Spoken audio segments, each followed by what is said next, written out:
Welcome to the Explainer. Today, we're going to peel back the layers on Bitcoin. We're not talking about price, we're not talking about headlines, we're going to get right into the engine room, the core global network that makes the whole thing tick. And you have to wonder, right? How does this thing even work? A global network with no boss, no main server, how does it stay in sync and keep itself secure? Well, the secret sauce is its ingenious peer-to-peer architecture. It's a design that lets thousands of computers work together perfectly without any central command. Let's dig in.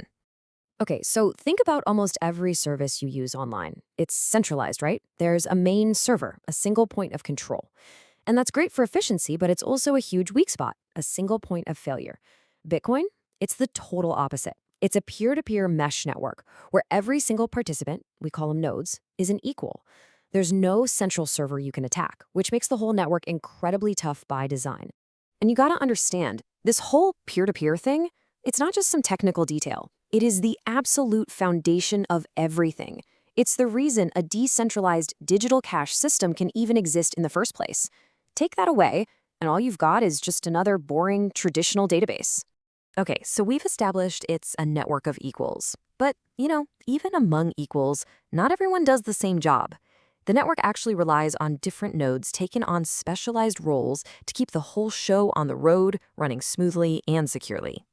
The heavy lifter, the real MVP here, is the full node.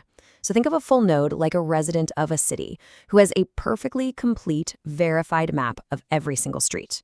They don't need to ask anyone for directions because they can check every route, every address for themselves. They are literally the guardians of the network's rules. Then you've got the other side of the coin, lightweight clients. You'll find these in most mobile wallets. Now, if the full node has the complete map, the lightweight client is like a tourist. They only know the big main streets, and for everything else, they have to ask a full node for directions. It's super fast, super convenient, but yeah, it comes with some serious trade-offs in security and privacy. And this really breaks it all down, doesn't it? A full node, man, it needs a ton of storage for the whole blockchain. But what it gets in return is total security and privacy because it trusts no one but itself. The lightweight client? It's small, it's fast, but it has to trust its peers. And that's where its privacy gets a little weaker. So you might be wondering, with this absolutely massive, always growing blockchain, how does a brand new node even join the party? I mean, it doesn't know anyone, and it's got to download hundreds of gigabytes of data. How does that even work? Well, the process is actually super clever. First, it has to find some friends. It does this using something called DNS seeds, which are basically just lists of active nodes. Once it finds one, it does a little handshake to make sure they're speaking the same language, the same protocol. From there, it's like networking. It asks its new friends for their friends' addresses. Then, to get started quickly, it just downloads the skeleton of the blockchain, all the headers. Only after that does it start pulling down the really heavy data, the full blocks, from all its new peers at the same time until it's completely caught up. Pretty smart, huh? Okay, so once a node is all synced up, it's not just sitting around. It is now part of this high-stakes global race. See, when a miner finds a new block, getting that news out to the entire network as fast as computationally possible is absolutely critical. And here's why that speed matters so much. If information moves slowly, the big, powerful miner who found the block gets a head start on mining the next one. That creates an unfair advantage, and it starts to centralize mining power, which is the exact opposite of what Bitcoin is all about. So, how did they fix this? With something called compact block relay. It's a genius idea.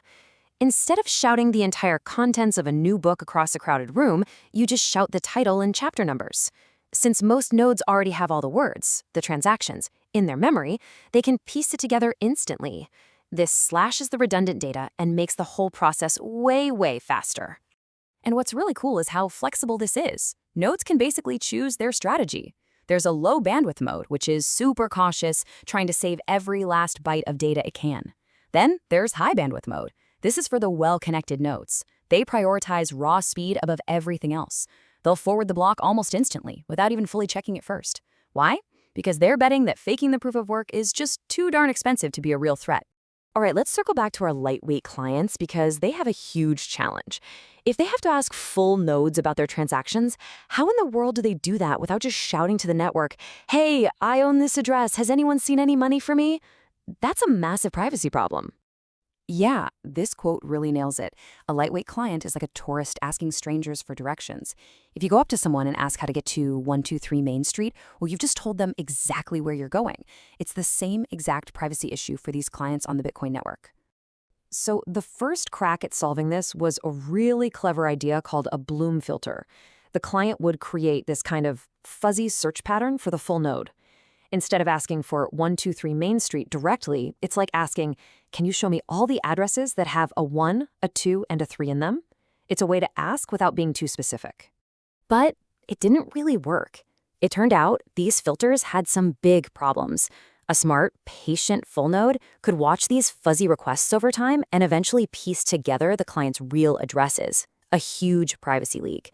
And even worse, you could create malicious filters designed to just crush a full node with work, basically attacking the network. So yeah, they were eventually phased out, just not safe enough. Which led to a much better solution that completely flips the script.